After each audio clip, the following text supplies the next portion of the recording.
Today we are going to be showing you how to use our food slicer.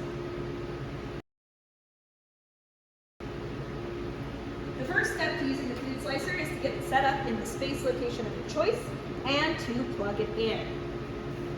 Once you have it plugged in, you'll want to set up the rags around the edge of the table just to catch any bits of food, liquid, or cleaning chemicals as you're using it. This is just going to make your cleanup easier on the other end.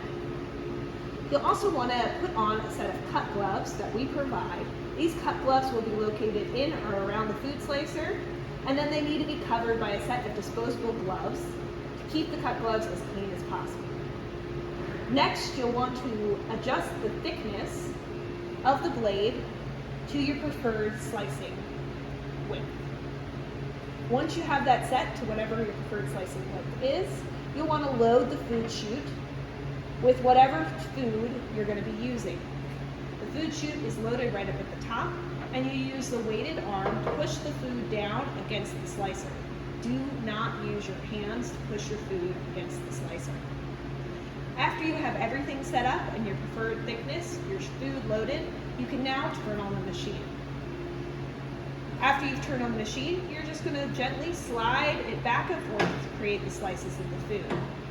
If at any point you need to adjust the thickness, you'll want to put the food chute back into that position, turn it off, adjust your thickness, and then turn it back on.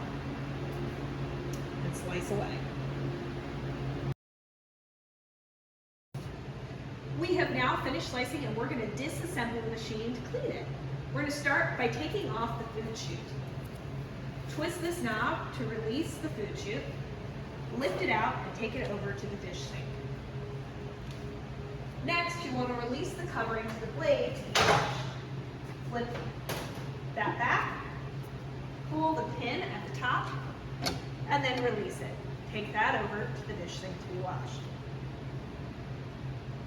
Now that you have the machine disassembled, it's time to wash the machine. Have a bucket of soapy water and a rag ready to go for this step. You'll want to wash every part of the machine. Again, make sure you're wearing cut gloves to do so to keep your fingers intact. Wash all edges of the blade, around the blade, behind the blade. Wash every part of the machine that you can feasibly reach. You also want to make sure that you get the cap, behind the cap, and again behind the blade. Make sure you get the tray, the handles, switches, all parts that could have touched food. Once that has been thoroughly washed with soapy water, you'll want to do a rinse step. Have a bucket of clean rinse water ready to go, and a rag. Wash off your soapy water as well as any food particles. Make sure you get all spots that's been touched with the soap, in between all areas, and in the cap. The final step of cleaning the machine is to grab a spray bottle of the Food Safe Quat and spray all parts of the machine. This is going to ensure proper sanitation. Okay. Additionally, if you adjust the spray nozzle on the spray bottle, you can make a fine spray or a pointed spray to get all the cracks and gaps in the machine and any last little bit of food particles that may be stuck. Take your microfiber cloth and do a final wipe down, leaving a little bit of moisture to let air dry.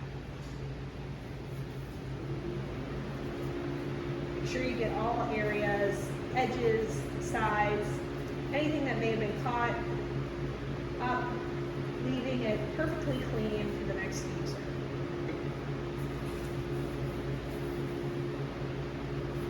Then you'll want to reassemble it with the clean parts from the dish station. First, assemble back on the cover the slicer by placing it in all the notches, lining it up, and clicking it into place. Flip the cap back on, and then load the food chute.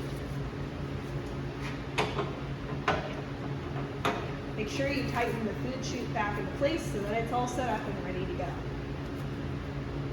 And that's it. You've done a great job.